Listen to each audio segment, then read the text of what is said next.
కల్కి నుంచి చూసుకున్నట్లయితే మనకి ప్రతి ప్రమోషన్ కూడా చాలా డిఫరెంట్గా, చాలా యూనిక్గా, చాలా ఖర్చు పెట్టి ఆల్మోస్ట్ నిన్న బుజ్జి అండ్ కల్కి జరిగిన ఈవెంట్కి దాదాపు 9 కోట్ల దాకా ఖర్చు అయిందంట. అలాంటిది ఖర్చు వెనకాల ఏం వెనకాడిని ప్రొడ్యూసర్ అశ్విని దట్ నిన్న ప్రభాస్ కూడా స్పీచ్లో వేరే లెవెల్గా చెప్పాడు. మా ప్రొడ్యూసర్ దేనికి వెనకాడట్లేదు, ఇంకా తీయండి, ఇంకా రానివ్వండి అంటున్నాడంట. బట్ కల్కి ఎక్కడ చిన్న కాంప్రమైజ్ అవ్వకుండా ప్రతి చిన్నదాన్ని కూడా చాలా ఎక్కువ పెట్టి తీశారు. మరి చూడాలి మూవీ ఎలా ఉండబోతుందో. పుష్ప 2 నుంచి లేటెస్ట్ అప్డేట్ ఏంటంటే మన యానిమల్ బ్యూటీ ట్రిప్తి డ్రిమ్రీ కూడా ఈ మూవీలో ఐటెం సాంగ్ అయితే చేయబోతుందంట. మనకి పుష్ప పార్ట్ 1లో అంటే పుష్ప ది రైజ్లో సమంత ఎంత పెద్ద బ్లాక్ బస్టర్ సాంగ్ అయిందో, ఇప్పుడు పుష్ప 2లో కూడా ట్రిప్తి డ్రిమ్రీ ఇందులో అయితే ఒక ఐటెం సాంగ్ అయితే చేయబోతుందని చెప్పి ఆల్మోస్ట్ ఫిక్స్ అయిపోయింది. కానీ చూసుకున్నట్లయితే మనకి మూవీ షూటింగ్ ఇంకా చాలా వరకు కొంచెం ఉంది. బట్ వీళ్ళు August 15 డేట్ లాక్ చేశారు. ఇటు సాంగ్స్ అన్నీ కూడా రిలీజ్ చేస్తున్నారు సెకండ్ సింగిల్ అని. మరి చూడాలి మూవీ అనుకున్న విధంగా August 15కి రిలీజ్ అయితే ఫ్యాన్స్ అందరూ ఫుల్గా హ్యాపీగా అయితే ఖుషి అవుతారు. మరి చూడాలి ట్రిప్తి డ్రిమ్రీ ఎలా ఉండబోతుంది.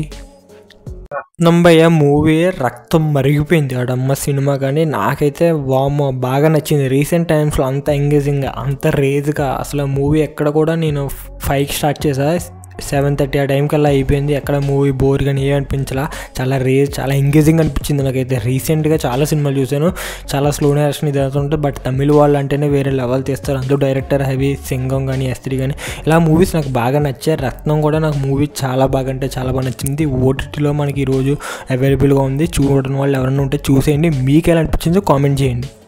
మూవీస్ అంటేనే వేరే లెవెల్ ఉంటాయి. ధనుష్ అలాగే మంజుమల్ బాయ్స్ డైరెక్టర్ చిదంబరం వీళ్ళిద్దరు కాంబోలో ఒక మూవీ అయితే రాబోతుంది. రీసెంట్గా మంజుమల్ బాయ్స్ ఎంత పెద్ద బ్లాక్ బస్టర్ అయిందో మనందరికీ తెలిసిందే. అక్కడ దాదాపు 100 కోట్ల క్లబ్లో జాయిన్ అయ్యి మన తెలుగులో డబ్ అయ్యి మన తెలుగులో బ్రేక్ ఈవెన్ కూడా వామ్మో వేరే లెవెల్లో జరిగింది. అలాంటిది ఇటు తమిళ్ అక్కడ ఆ ఇండస్ట్రీ రెండు ఇండస్ట్రీలు కలిసి తీయబోతుంది. మరి ఎలా ఉంటుందో చూడాల్సిందే. కల్కి బుజ్జి నిన్న జరిగిన ఈవెంట్లో ఇంకా ప్రభాస్ లుక్స్ కానీ ప్రభాస్ ఎంట్రీ కానీ వేరే లెవెల్. ఇంకా ఫ్యాన్స్ అయితే పిచ్చెక్కిపోయారు. అసలు ప్రభాస్ హాలీవుడ్ కట్అవుట్ అని నిజంగా మూవీ అవుట్పుట్ కానీ మూవీ నుంచి రిలీజ్ చేసిన ప్రతి కాన్సెప్ట్ చాలా కొత్తగా ప్రతి ఆడియన్స్కి రీచ్ అవ్వాలని చెప్పి నిన్న కంట్రీ వరల్డ్ వైడ్గా ఆడియన్స్కి బాగా ఇంట్రాక్ట్ అవ్వాలని ఈవెంట్ జరపడం అంతా బాగా అనిపించింది. ఇంకా మూవీ June 20 అయితే రిలీజ్ ఉంది. ఫ్యాన్స్ అందరూ చాలా అంటే చాలా ఎగరగా వెయిట్ చేస్తున్నారు. మాస్ కంబ్యాక్ కోసం సలార్ వచ్చింది కానీ మరి అంత హిట్ అయితే కాదు.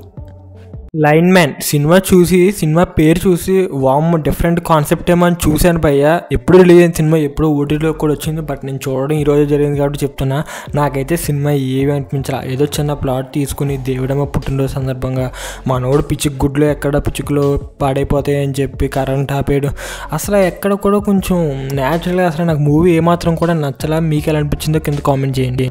బ్లింక్ మూవీ కన్నడ నుంచి మనకి డబ్ అయింది, తెలుగు డబ్ అయితే లేదు. ఓన్లీ కన్నడ వెర్షన్ మనకు ఓటీటీలోకి అయితే వచ్చింది. ఇది మార్చి నెలలో అయితే రిలీజ్ అయింది మూవీ. ఇది చాలామంది చూసి వామ్మో ఆ సినిమా పిచ్చెక్కిపోతుంది, ఎవరి టైమ్ ఈజ్ గోల్డెన్ వర్తి అని ఏదో అంటున్నారు. నేనైతే చూసాను. నాకు సినిమా కంప్లీట్ చేయడానికి 2 రోజులు అయితే పట్టింది. అంతా చాలా అంటే చాలా స్లో నేరేషన్. నా వల్ల కాల సినిమా నాకైతే నీరసం వచ్చింది. అండ్ చాలామందికి ఇది నచ్చింది, రివ్యూవర్స్ కానీ వీళ్ళందరికీ. నాకైతే నచ్చలా. అండ్ పర్సనల్గా ఇది ఇందులో అంత కంటెంట్ ఉంటే మనకి రిలీజ్ అప్పుడే అప్పుడు కాంతారా కన్నడ నుంచి అలా వచ్చినాయో అలాగే పెద్ద వైరల్ అవ్వాలి, సెన్సేషన్ అవ్వాలి. బట్ అలా ఏం అవ్వాలి. ఇది ఒక డీసెంట్ బట్ ఐ డ్రాప్స్ చేసుకుంటే వెనక్కి వెళ్ళడం అనేది చాలా సిల్లీగా అనిపించింది నాకైతే. అండ్ చాలా వరకు ఈ మూవీ నచ్చచ్చు. బట్ నాకు ఈ స్లో నేరేషన్ వల్ల ఏంటో కానీ నా వల్ల అయితే కాల 2-3 రోజులు అయితే పట్టింది. చాలా అంటే చాలా డిసప్పాయింట్ అయ్యాను నేను. ఎవరు వెయిట్ చేయకండి దయచేసి. ప్రసన్న వదనం రీసెంట్గా మనకి థియేటర్స్లోకి అయితే వచ్చింది మే మంత్నే. అయితే మనకి థియేటర్స్లో అంత క్లోజింగ్ లేకపోయినా ఓటీటీలోకి అయితే మనకి వారం రాబోతుంది. అండ్ ఇది ఒక డిఫరెంట్ కాన్సెప్ట్, కలర్ బ్లైండ్నెస్ అన్నది. ఇది మంచి కాన్సెప్ట్. ఇది సుహాస్ ఒక కొత్త కాన్సెప్ట్ అయితే వచ్చాడు. డెఫినెట్గా అయితే మిస్ అవ్వకుండా. అండ్ సుహాస్ తను మెయిన్ లీడ్గా కొన్ని సినిమాలు and comedy role and villain role ఇలా ప్రతి రోల్కి న్యాయం చేస్తూ మూవీస్ అయితే చేస్తున్నాడు. మరి చూడాలి ప్రసన్న వదనం డిజిటల్గా పెద్ద బ్లాక్ బస్టర్ అవుద్దా లేదా, థియేట్రికల్గా అంత అవ్వాలా, మరి చూడాలి బ్రేక్ ఈవెన్ అవుతుందా లేదా. జూనియర్ ఎన్టీఆర్ కెరియర్లో one of the biggest disaster Shakti. But ఈ మూవీ ప్రీ రిలీజ్ అప్పుడు మెహర్ రమేష్ కానీ వీళ్ళందరూ చెప్పింది మూవీ అవుట్పుట్ వేరే లెవెల్గా అయితే వచ్చింది, మామూలుగా అయితే లేదని. బట్ ఈ మూవీ ఆడియన్స్కి అయితే నచ్చల. బట్ ఇన్ఫ్యాక్ట్ నాకైతే మూవీ నచ్చింది. ఎందుకంటే ఆ ఫైట్లు కానీ నిజంగా నాకైతే ఎందుకో నచ్చింది. బట్ కొంతమంది మూవీ ఎంత నచ్చని మూవీ అయినా కొంతమందికి నచ్చుతుంది.